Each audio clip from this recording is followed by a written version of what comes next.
Olá, senhoras e senhores, queridos amigos, queridas amigas, seres da essência da minha alma, do meu coração, da minha energia Taurus. Quero dizer para vocês que eu vou dar continuidade ao vídeo do Boson de Hits para vocês entenderem o que é a importância de tudo que vocês têm que entenderem, por que tudo é energia, vibração e frequência, por que essa vida comum não pode mais existir na quinta dimensão. Na quinta dimensão vocês têm que entenderem que tudo são energias, vibrações e frequências, porque nós seremos outros seres humanos. Começa que a base será em silício, não mais em carbono. As alimentações terão que serem quânticas, não poderão se alimentarem de energias, de toxinas daquelas vidas. Nós temos que respeitar os animais, todos os animais têm alma. Vocês já viram os leões mais furiosos? Quando eles estão em família, eles estão puros amor. Afeições, você consegue sentir o amor. Os gestos de um tigre, os gestos de um elefante para a família dele é puro amor. Tudo para eles é energia de acordo com a energia deles, da família deles. Eles sabem o que é energia, vibrações e frequência. Os pássaros sabem a hora que tem que voar. Quando eles estão voando desordenadamente, que algo vai acontecer e eles sentem, assim como os animais também.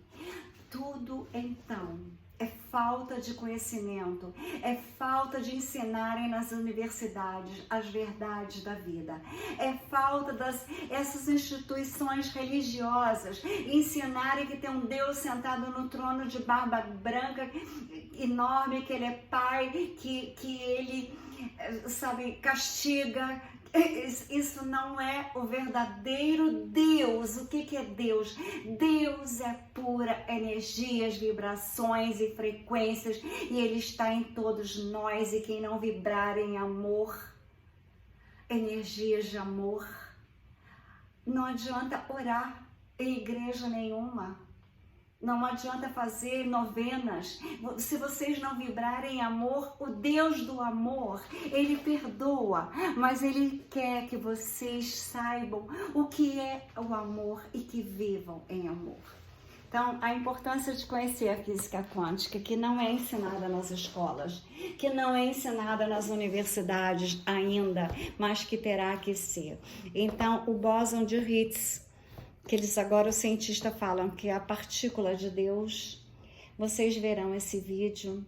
Prestem atenção, parece que é difícil, mas não é. Explica do que a matéria é feita e como a matéria se comporta na escala quântica através das três forças fundamentais: a força eletromagnética, a nuclear fraca e a nuclear forte. A base do modelo padrão é a chamada teoria quântica de campos, que descreve a matéria usando o conceito de campo quântico. Antes de vocês se desesperarem, vamos ver o que isso significa. Esses campos existem no universo inteiro e carregam informação de onde as partículas fundamentais estão e quais são as suas propriedades. De forma simples, um campo é simplesmente uma gigantesca tabela do Excel que cobre o universo inteiro.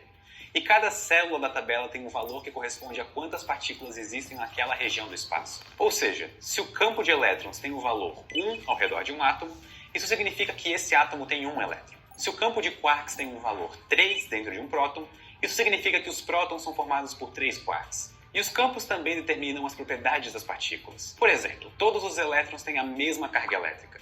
E isso é assim porque todos os elétrons são parte do mesmo campo, que é o campo de elétrons. É o campo de elétrons que determina a carga dos elétrons. Mas existe uma propriedade extremamente importante da matéria que o campo de elétrons não consegue explicar, que é a massa do elétron. Originalmente, a teoria de campos não conseguia explicar por que as partículas tinham massa. A teoria conseguia prever as partículas e diversas das suas propriedades, mas elas não deveriam ter nenhuma massa. Será que o universo estava zoando os físicos? A solução para esse problema foi proposta por Peter Higgs e François Engler nos anos 50. E a explicação deles foi a seguinte: a massa das partículas, como o elétron, é determinada por um outro campo fundamental, que nós chamamos de campo de Higgs. E isso é um tanto quanto surpreendente. A massa do elétron não depende do campo quântico associado ao elétron, e sim de um outro campo chamado campo de Higgs. Só para deixar claro o que isso quer dizer. É como se um carro não se movesse por causa do seu próprio motor, e sim porque as estradas são esteiras gigantes. A consequência mais famosa dessa explicação é o bóson de Higgs, a última partícula do modelo padrão a ser detectada. Isso aconteceu em 2012, quando o laboratório CERN detectou o bóson dentro do seu grande acelerador de partículas, o famoso LHC. Sabendo que o campo de Higgs explica a massa das partículas fundamentais, podemos tirar uma conclusão errada, mas super instrutiva. O campo de Higgs explica de onde vem a massa das partículas fundamentais. Eu sou formado por partículas fundamentais. Logo, a minha massa é causada pelo campo de Higgs. Só que isso está errado. E entender o porquê disso estar errado é bastante importante. Eu sou formado por átomos e alguns circuitos eletrônicos, e a maior parte da matéria dos átomos vem do núcleo atômico, que é formado por prótons e nêutrons. Um próton é formado por 3 quarks. Só que, se você somar a massa desses 3 quarks, ela ainda é 60 vezes menor do que a massa do próton. Então, de onde vem essa massa adicional? Aqui é onde as pessoas responderiam, do bóson de Higgs. Só que a resposta é, ela vem da energia nuclear. O que mantém os 3 quarks ligados dentro do próton é a força nuclear forte. E é essa energia compactada dentro do próton que gera a maior parte da massa dele. É importante lembrar que massa nada mais é do que energia compactada. No caso do próton, é a energia nuclear forte compactada dentro dele que gera a massa 60 vezes maior. Ainda que os quarks que compõem ele tenham bem menos massa do que isso. Isso é uma das formas que a relação E igual a mc² de Einstein se mostra para nós. Se você coloca muita energia num espaço pequeno, essa energia se comporta como massa. E aqui uma analogia perfeita. Imagine a areia em um deserto. Conforme o vento sopra, grãos de areia são levantados pelo vento. Agora imagine que você pega esses grãos e bota dentro de um saco. O peso do saco vai ser aproximadamente o mesmo peso que os grãos de areia tinham separados. Mas com todos eles juntos, o vento não consegue mais levantar eles. Matéria é simplesmente os grãos de energia compactados num espaço pequeno o suficiente, de forma que essa energia resiste às forças. Matéria é energia compactada. Então a maior parte da massa do próton e da massa dos nossos corpos é devido à energia nuclear pura compactada dentro dos átomos que nos formam. Isso é bastante poético. Entendendo isso, nós podemos voltar à pergunta. Como o campo de Higgs gera a massa das partículas fundamentais? Como nós vimos, massa é energia compactada. Então, onde está a energia que gera a massa das partículas fundamentais? E a resposta é, no próprio campo de Higgs. Esse campo tem uma energia diferente de zero. E isso gera o efeito que notamos como massa. Antes de você fechar esse vídeo achando que ele é muito difícil, entender o que isso quer dizer é bem simples. Essa energia do campo de Higgs age como uma espécie de resistência ao movimento de outras partículas. O campo de Higgs funciona como a água em uma piscina. Um nadador seria uma partícula. Ele sempre pode ir mais rápido, mas fundamentalmente o que limita sua velocidade é a resistência que a água causa. É como se todas as partículas fundamentais estivessem imersas nessa grande piscina universal que o campo de Higgs forma. Se nós tentamos empurrá-las, nós temos que empurrar a água junto. Esse é o efeito do campo de Higgs nas partículas. A maneira como nós vemos isso é através do que nós chamamos de massa. Ela só existe porque tem algo oferecendo resistência ao movimento das partículas. Ou seja, o campo de Higgs precisa ter energia para gerar a massa das partículas. Então a pergunta agora se torna, por que o campo de Higgs tem energia? E isso fica pior. Existem vários campos fundamentais no modelo padrão. E só o campo de Higgs tem energia. Só ele oferece resistência, enquanto todos os outros têm energia zero.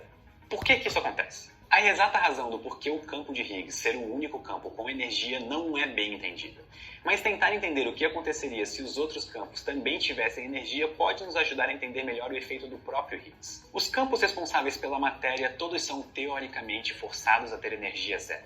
Se esse não fosse o caso, o universo não existiria. Os únicos campos que podem ter energia não zero são os campos responsáveis pelas forças fundamentais, o campo eletromagnético e os campos responsáveis pelas forças nucleares. O campo eletromagnético é responsável pela atração e repulsão entre cargas, e ele tem energia zero. É possível que esse não fosse o caso. Então, o que aconteceria caso o campo eletromagnético tivesse energia? Se esse fosse o caso, existiria uma força eletromagnética constantemente através de todo o universo, puxando as cargas positivas para um lado e as negativas para o outro. Porque é isso que um campo eletromagnético faz. Ele gera forças elétricas. Ou seja, todas as partículas carregadas iam sentir uma força sobre elas o tempo todo. Se nós tentássemos mover uma partícula carregada, nós iríamos sentir o efeito desse campo eletromagnético universal sobre elas. Seria quase como uma massa eletromagnética. A energia do campo eletromagnético iria gerar uma reação ao movimento de todas as partículas com carga. E aqui está, qualquer campo fundamental que tivesse energia iria criar algum efeito que se parece com massa. Porque massa é simplesmente a consequência dessa resistência do campo interagindo com outras partículas. No caso, a massa eletromagnética seria muito estranha, porque campos elétricos têm sentido e direção. Então, cargas teriam massas diferentes dependendo do sentido do seu movimento. E se esse fosse o caso, eu teria uma profunda pena dos físicos tentando criar uma teoria para explicar isso tudo. Para nossa sorte, as propriedades do campo de Higgs são mais amigáveis, e a resistência ao movimento que ela causa é mais previsível, pelo menos hoje em dia. A tentativa de entender a massa das partículas e o campo de Higgs ainda reserva mais uma surpresa. No universo atual, no ano 13,8 bilhões, o campo de Higgs tem uma energia constante que determina a massa das partículas. Mas a energia que o campo de Higgs tem hoje não é a mesma energia que ele tinha no começo do universo. De acordo com o nosso entendimento atual, a energia do campo de Higgs mudou no universo primordial. E foi essa mudança que determinou a massa das partículas fundamentais que os nossos cientistas medem hoje em dia. E não só isso. As variações de energia do campo devem ter afetado drasticamente a evolução do universo. Então, o campo de Higgs está envolvido em dois dos principais mistérios. O que é a matéria e de onde vem a massa da matéria e como o nosso universo evoluiu. Tá, na verdade foram 3 perguntas, basicamente. Novamente, uma pergunta que começou tentando estudar a matéria nas menores escalas aponta para os maiores mistérios do universo. Cada elétron que hoje forma a matéria como conhecemos pertence a uma única história que começou bilhões de anos atrás e foi em parte determinada pelo campo de Higgs. Muito obrigado e até a próxima. Então, quero dizer para vocês que aquelas pessoas que estudarem a física quântica para entender os mistérios do universo, elas entenderão Deus. Se você não entender toda essa complexidade, todas essas energias que os extragalácticos que eles mandam nas naves, nas arcas que estão no Brasil, também tem nos Estados Unidos, tem no México, tem na Rússia, tem lá naquele país que a Rússia está tentando tirar uma arca que está lá adormecida, com altas tecnologias. Vocês nunca saberão, nunca entenderão o que é Deus. Por que que é importante amar a Deus? Por que que é importante ter energias maravilhosas? Por que que é importante nós nos conectarmos com as energias do amor? Porque até os animais mais ferozes, eles se amam entre eles. Porque a humanidade insiste em brigar entre as famílias, entre as pessoas que poderiam ser amigas. A sociedade, os países estão todos em guerras, tem mais de 30 atualmente no planeta. Eu pensei que era 22. Hoje eu fiquei sabendo que são mais de 30. Ou seja, as energias são a culpa ou o fracasso ou a vitória, a paz e o amor entre os seres humanos. Se eu quero me amar, eu tenho que me amar. Eu não posso ficar com raiva de mim, eu não posso sentir culpa, eu não posso sentir ódio, eu não posso sentir inveja, eu não posso sentir raiva, eu não posso sentir medo, porque assim as minhas energias, a complexidade das energias são muito grandes. E se vocês não entenderem que é muito grande essa complexidade de energias, vocês jamais estarão entendendo os extragalácticos. Jesus era um extragaláctico e ele falou que somente o amor salvava. Ele falou, ele explicou que somente o amor salvava. Ele falava tem que perdoar 77 vezes 7, porque o perdão limpa as energias negativas.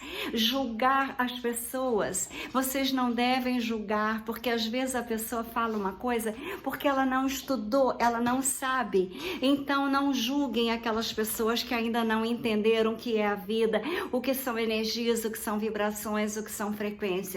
Tentem ensiná-las, mande esse vídeo para as pessoas, envie os amigos, coloque nas redes sociais. O bóson de Higgs é a partícula de Deus, é a energia máxima encontrada até agora e a mínima, é a mínima e a máxima. Então aí fica fácil definir o que é Deus, o Deus do amor, o Deus do Criador, o Deus que está conectado. Saibam que os índios dos Estados Unidos estão conectados com os extragalácticos. Eles não estão com medo das guerras.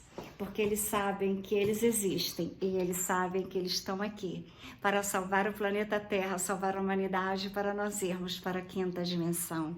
Com amor e luzes, Trini Ferrazzi.